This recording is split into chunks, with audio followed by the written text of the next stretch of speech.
रामकृष्ण हरी. हरे कृष्ण. भाद्रपद कृष्ण प्रतिपदेपासून ते अमावास्यापर्यंत जो काळ असतो त्याला पितृपक्ष असं म्हटलेलं जातं.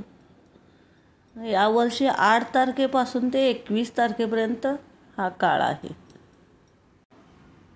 पितृऋणातून मुक्त होण्यासाठी पितरांची सेवा आपल्या हातून घडावी यासाठी या पितृपक्षाच्या काळामध्ये श्राद्धविधी, तर्पणविधी आपल्या पितरांसाठी केलेली जाते.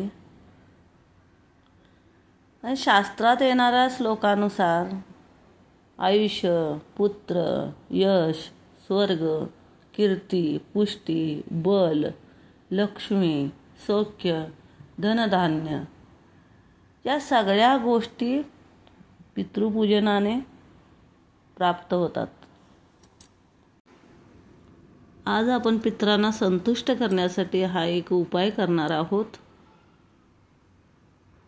आपल्या घरामध्ये पितृदोष असेल तर तो कमी होण्यास मदत होते. अशी एक प्लेट ठेवलेली आहे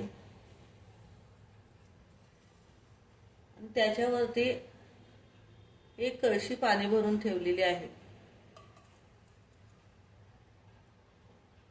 तुम्ही कळशी ठेवू शकता, घागर ठेवू शकता किंवा एक तांब्याचा लोटा ठेवू शकता किंवा मातीचा लोटा सुद्धा ठेवू शकता.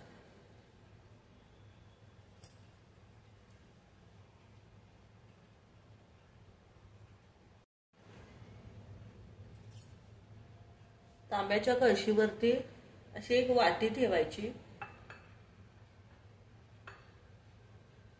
आणि त्या वाटीवरती बघा तांदळाचे 2च दाणे घालायचे आणि पितृदेवताभ्यो नमः म्हणायचं आणि त्याच्यामध्ये तांदळाचे 2 दाणे ठेवायचे.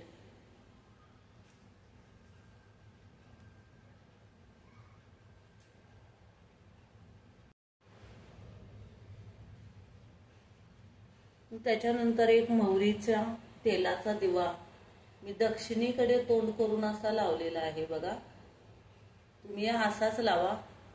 मोहरीचा लावला तरी चालेल किंवा तिळाच्या तेलाचा लावला तरी चालेल.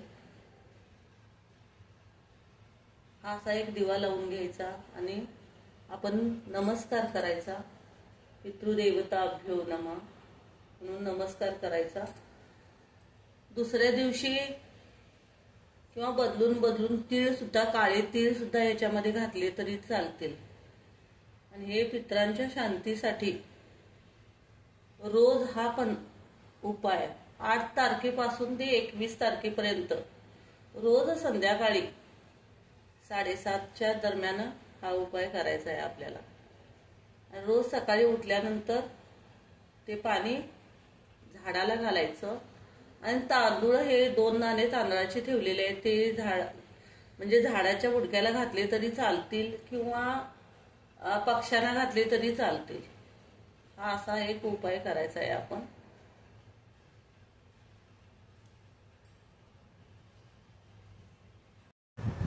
उपाय आवडला लाईक करा, सबस्क्राईब करा.